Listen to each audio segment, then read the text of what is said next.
Turning now to breaking news out of Sweden, where the nation's prime minister has resigned. Ramy Inocencio is in Hong Kong following this story, as well as other major international headlines. Ramy, what's going on?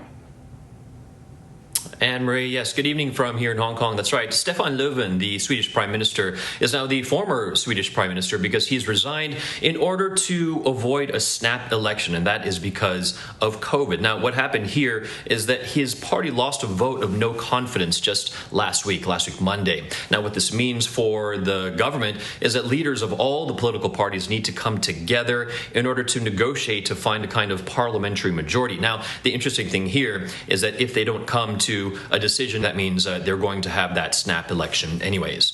Meantime, onwards to Bangladesh. And in the country there, a blast in the capital, Dhaka, has killed at least 7 people and injured at least 50 more, with reports saying that it could be many more than that. This happened on Sunday. 7 buildings and 2 passenger buses were also reportedly heavily damaged. Authorities haven't confirmed the cause of the explosion just yet, but local media reports say a gas line or maybe gas cylinders at a food shop may have ruptured. A bomb disposal unit, though, was also on the scene. Now, this past weekend, as you said, many countries openly celebrated Pride weekend, but in Turkey, not so much. Police arrested at least 20 people in Istanbul. The governor's office there had said an annual gay pride march could not go ahead, citing security, health, and morality.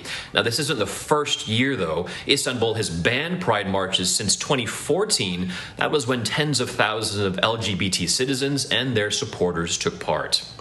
In the UK, For Your Eyes Only became For Anyone's Eyes after 50 pages of classified Ministry of Defense documents were found apparently in a soggy heap behind a bus stop in the southeast county of Kent.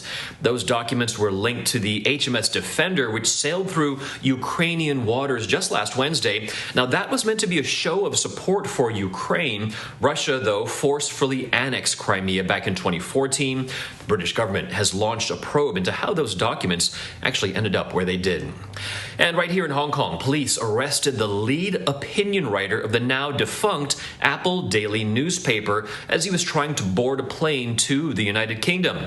The pro-democracy Apple Daily itself closed down just last Thursday after 26 years and under massive political and financial strain. 6 other executives, including billionaire founder Jimmy Lai, have been arrested, accused of colluding with foreign governments to impose sanctions on leaders both in Hong Kong and up in the capital of China in Beijing. But, critics say it's just a continued suppression of freedom of speech and assembly and the press here. And because of the national security law that was passed almost 1 year ago to the day, Anne-Marie, June 30th of last year, it has empowered leaders in Hong Kong and in China to basically do really whatever they want. Yeah, it certainly seems so. Ramy, thank you.